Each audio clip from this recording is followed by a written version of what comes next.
Be aware of the people that you follow. Be aware of the things that you sign up for and the things you expose yourself to on a daily basis. I am bringing to you this episode after having experienced something this morning that really made me angry. Angry's not the word. It made me disappointed. So I was telling my boyfriend how, because of the work that I do, I like to try to stay exposed to what the women in my community tend to see on a daily basis. So because I've been doing this line of work, intuitive eating, self-love, self-care, positive psychology, for years now, my Instagram feed, my social media, and the kind of conversations, the kind of peers that I have all revolve around these more positive, empowering topics. And so, of course, when I'm on my social media, I'm not seeing the same kind of messages. I'm not getting targeted with the same things that the women in my community are being targeted with anymore. Of course, when I was deep in my eating disorder and I was saving what you can eat videos and before and after pictures and workout videos, that was what I was exposed to every day. And so, of course, what you see on a daily basis reinforces your current beliefs and your current way of thinking. That's why so many people get stuck in these habit loops and in these same patterns, is because we develop these beliefs, whether we develop them from social media or societal messages at a very young age, from friends, from family, about your thin ideal, about what your body is supposed to look like, about what health really means. We develop those beliefs. And then as we get older, we start engaging with behaviors that go hand in hand with those beliefs. Dieting, restricting, fasting. And as we start engaging with those behaviors, we reinforce those beliefs by what we're being shown, right? So if you are an avid Weight Watchers girl, then you're being targeted by Weight Watchers who's trying to get you back on their subscription plan. If you're a intermittent fasting girl, then you're probably part of intermittent fasting groups who all reinforce and encourage your behaviors that are not necessarily in your best interest. But we don't know that, because we don't see the other side. We don't see another way of thinking. And so, as I was saying at the beginning of the episode, I want to always stay up to date with what the women in my community are being targeted with. And so that means, unfortunately, that sometimes I have to try to seek those diet accounts or those weight loss accounts to see what kind of information is being spread, what kind of misinformation is being targeted at the women who I know just want to have a healthy and normal relationship with food. They want to feel better about themselves. They want to improve their health, but they're being targeted with all the wrong information, all the information that just reinforces disordered habits around food and exercise. So this morning, I don't know how this popped up on my social media, but a intermittent fasting post popped up, and I think it was a sponsored post, and it was like, is intermittent fasting for you, and how to improve your health through intermittent fasting. And so I was like, this is interesting. Let me click on it and see what kind of quiz, what kind of information they provide to me on this topic. So they take you through this quiz. It's like a 5-minute long quiz where they ask you about your habits and your goals, and they really make it seem like they care about you. They want to know what your goals are emotionally. Do you want to feel at peace? Do you want to feel happy? Do you want to feel confident? They ask you about your habits. Are you a morning person, a night person? I mean, they ask you all of these questions, and they make this questionnaire long because they really want to make you feel like they care about you and like it's a very personalized approach. And so I'm going through this, and as someone who has become very mindful and aware of marketing tactics, especially by diet culture, I could see it written all over the questionnaire. But as I'm going through it, I'm thinking, the women in my community, the women who have been targeted by weight loss and diet ads and social media accounts for years and years now, we're not maybe always able to see this because these companies, whether it's Weight Watchers or Noom or Optavia or this intermittent fasting, I honestly don't remember what the name was, this intermittent fasting app, they have picked up on the fact that people are weary. People are weary of misinformation, of like shark marketing, of lies, of misconceptions. And so they become really smart in their marketing. They have some of the best experts out there who are there to make you feel cared for, to make you feel like they have your best interest in mind. And so I'm going through this quiz, and then of course at the end, they don't give you your results right away. They ask you to put in your email address, your name and your email address. So I do this, and then it pops up in my inbox. And I'm actually looking at my computer right now because I want to see exactly how they worded this. Let me pull it up. I know this is super not professional. Okay. So whatever. Hi there. Thanks for telling me about yourself. We're so excited you took the first step in taking charge of your health with, and then the name of the company, which I'm not going to talk about. Based on your responses, we've tailored a personal program specifically for a female of your age. This will guarantee maximum results. And then you click on a link and they send you to your personal program. And so the actual email didn't really bother me because it's kind of standard.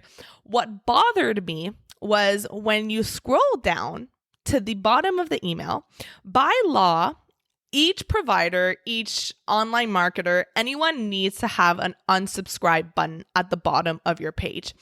And this unsubscribe button, instead of saying unsubscribe or email preferences that you could click on the link and then decide, they decide to put as the thing that you can click, it says, I don't want to start my wellness journey. I don't want to start my wellness journey. And when I read that, my initial thought was, how freaking manipulative is that? How manipulative is it? And this might seem like a small detail, but I want you to start looking out for all of these companies that really make you feel like they're on your side, right? Like they're on your side. They really want to make you better. And then when you just start diving a little bit deeper, these companies are all rooted in the same kind of ethics, which is making you feel bad about yourself, making you feel flawed, making you feel unmotivated or undisciplined or uncommitted to your quote unquote wellness journey. And their main premise there is using shame so that you invest in their products, in their companies, in their apps. And the goal is to get you in and keep you in by making you think that you're the problem. Think of every weight loss diet or program or thing that you've done, and perhaps you've gotten results on. And when you stop, because it's unsustainable, you can't keep tracking, you can't keep paying the ridiculous meal plan fees, it just was not realistic for you to keep doing for the rest of your life because life got in the way and you quote unquote fell off the wagon. If you look back on all of those attempts, do you blame the product? Do you blame the company? Or do you blame yourself for not sticking to it? Do you blame yourself for not having the willpower or the discipline? And chances are it's probably the latter. And then when you do, and you start internalizing that there's something wrong with you, then you think the only way for me to solve this is through something external. So let me look for the next program. Let me look for the next thing. But really, the real reason why none of those things have been working, beyond the fact that it's built on guilting you, shaming you, and tearing down your self-esteem, is that it doesn't address the root cause of what's truly going on with you. If you are struggling with your body image, if you're struggling with your eating habits, overeating, emotional eating, then focusing on giving yourself rules about when you can or cannot eat, or changing your environment, or changing the way that you eat, basically changing your behaviors without changing the thoughts and the emotions that drove those behaviors, then you are going to keep making changes at the surface level. Because if you're familiar with cognitive behavioral therapy, cognitive behavioral coaching, which is what the approach that I take with my clients, then you would know that all behaviors are triggered by an emotion, by guilt, by shame, by sadness, by boredom, by excitement, by motivation. All behaviors are triggered by an emotion, and all emotion is triggered by your thoughts.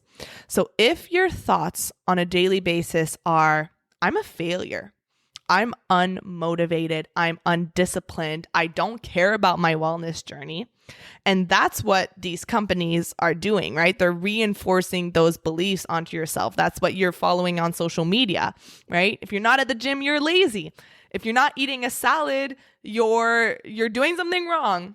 If you're eating a cookie instead of a mango, then what the hell are you doing? Right? They're reinforcing these negative beliefs onto you, and your brain takes in whatever information it gets. It doesn't know what's right or wrong, so it just takes it in and it starts internalizing it. And then it becomes part of your identity, right? So you start internalizing this belief, this what becomes your truth, right? Because a belief is just a thought that you've repeated time and time again, enough times that it has become true for you, right? That you don't even question it. Of course, I'm a failure. I've done so many diets. And so of course, that's proven that I try and I fail, and I try to, and I fail. Therefore, I am a failure. And so when your brain has internalized that, it starts showing you evidence for it, because your brain likes to be right. And so it's not going to go out searching for evidence against what you believe. It's going to go and reinforce what you already believe. This is called your reticular activating system, your RAS, which is basically your brain's filter. Right? So think of when you are trying to buy a car and you're looking at this specific car, like a white Audi. And I say this because I think a white Audi is just so slick and so beautiful, and I would love to have a white Audi. So let's say you're looking for that car, you're shopping around. What you'll notice is you start seeing it everywhere, right? And you never noticed it before, and now you're seeing those white Audis everywhere. Those cars didn't just magically come into your experience. They've always been there. You've just never noticed them. Another example is I've never in the past was never a really big dog person. I love dogs. I think they're really cute. But number one, I was allergic. I still am. But number two, I also was attacked by a dog when I was young. And so that created a big fear of dogs, especially big dogs. I was attacked by a golden retriever, which is like the sweetest of all dogs. And that created a fear around them. And I never grew up with dogs in my family. My family's not a big pet family. But over the past year, I've just completely done a 180 and started becoming obsessed with dogs. And my boyfriend's best friend has a dog, so I see that dog all the time, and I want to go to dog parks and I want to go dog watching. And ever since this, my brain has picked up on the fact that like, oh, dogs are now important to you. This is now something that we want to look out for. Then I start noticing dogs everywhere. And when I go for my walks, I'm seeing all different types of dogs. Whereas last year I'd go for my walks and I wouldn't come home and think of, oh, look at all the amazing dogs that I saw today. No, it would be, look at the beautiful weather, the kind of people that I saw. And so that was just not part of my filter. And so when we're talking about this mental filter and the kind of identities and the kind of beliefs that you start internalizing, they are so extremely important, because once you understand the cognitive behavioral coaching model and you understand that all of your behaviors stem from the thoughts that you're having. So let's take an example, overeating. You have one cookie, and then your intention was to have one cookie, but you end up having the entire box instead. That didn't happen because you don't have enough rules around that cookie.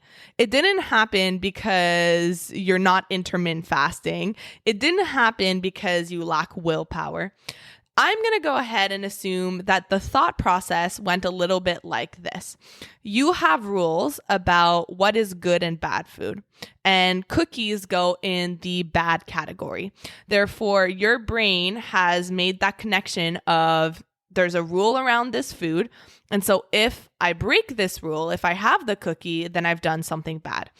And so let's say you wake up one day and you start going through the day and someone brings cookies at work. And then your brain, you start relying on willpower, and willpower is temporary.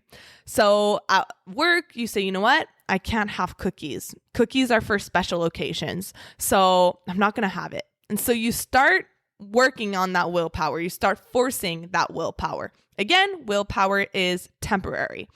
And every time, and as the day goes on, you start thinking about that cookie more and more, and you start wanting it more and more until you get home and there's cookies at home, and you maybe are tired, you've had a rough day, and you decide, screw it. I want the cookie, but I'm just going to have one. So you have the one cookie. And then that's where your brain kicks in and says, well, you've already done something wrong. You've already ruined your day. You've already done something bad. So it's that thought. It's not your lack of willpower. It's not a fundamental flaw with you. It's that thought. I've done something bad. I shouldn't be having this food. That triggers that behavior of eating another one, because you think if I've done something bad, then might as well just take it all the way, have 2, 3, 4, have the whole damn sleeve and get rid of it, get it out of the house, and then start again tomorrow. It is the thought process of I shouldn't be doing this that triggers the emotion of guilt and shame, that triggers the behavior of overeating. It's not the lack of rules, the lack of discipline. It's not because you don't know enough about nutrition. If the problem was knowing enough about nutrition, we wouldn't have a problem, because there is an unlimited amount of information on Google and books and social media about nutrition. That is not the issue for most people. It's the thoughts that drive the behaviors. And so, of course, when we're looking at all these different apps and social media accounts that are focusing on your behaviors alone, then that is a huge red flag. So as we're wrapping this episode up, I'm going to give you some things to look out for as you're being exposed to different accounts, different ads, to make sure that you are preserving your own well-being, that you are not letting other people expose and internalize you to more negative beliefs, because your brain will just take that and run with it. If you are being told that you're undisciplined, that you're not doing enough, that you're not good enough, or let me pull back up my email that said that you are not dedicated to your wellness journey, then be very mindful and aware of that. So I would say I'm whipping these red flags out of my head right now, but considering I've been exposed to a lot of these back in my disordered eating days, I probably have a very good idea. So things to look out for. Number one, what I eat in a day videos. What I eat in a day videos have the subtle message that if you eat the same way as me, then you'll look the same way as me. And I remember that it also triggers the comparison game, because then you're like, oh, well, I'm not eating that way. I'm not eating as healthy as she is, or I'm not eating as much or as little as she is. So I am probably doing something wrong. So what I eat in a day videos, it de-emphasizes the fact that everyone's individual, that my needs are not your needs, that my schedule is not your schedule. And it just completely misses the fact that, well, of course, I talk about intuitive eating, that intuitive eating is individual. So what I eat in a day videos, a second red flag is people who tell you that certain foods are good and other foods are bad. People that tell you that you should have rules and restrictions around what you can or cannot eat. And basically all of these things that they have in common is focusing on behaviors and habits instead of what causes and triggers those behaviors and habits in the first place. Anyone who makes you feel undedicated, who makes you feel bad about yourself, I would say that that's probably a really good guidance system. What I describe in my program to my clients is your emotions are your guidance system. Your emotional guiding system. Your emotions are basically a vibration in your body. You feel it. When you get bad news, you feel it in your gut. For me, when I'm stressed, when I'm anxious, I feel in my shoulders and in my neck.